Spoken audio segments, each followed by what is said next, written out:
সমাজের মানুষগুলো হাত দিয়ে বাধা দিবে, এটা প্রথম স্তর, হাত দিয়ে বাধা দিতে হবে।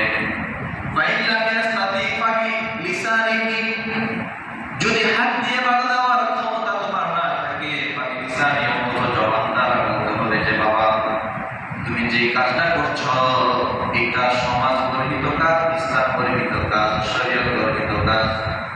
আল্লাহ তাআলা এই কাজ করতে নিষেধ করেছেন, মুহাম্মদুর রাসূলুল্লাহ এই সব কাজ করতে নিষেধ করেছেন, তুমি যেটা করছো এটা সঠিক নয়। তাকে জবাব দ্বারা বলে দিবেন। এখন যদি আমি এমন অবস্থা হই, হাত দিয়ে বাধা দিতে গেলে আমার কলিজা কাঁপে, জবাব দিয়ে বাধা দিতে গেলে আমাকে জেলে দিবে, আমার কি হয়?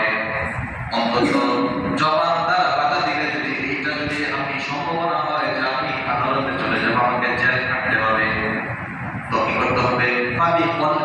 অন্তর দ্বারা ওই কাজটাকে ঘৃণা করবে আর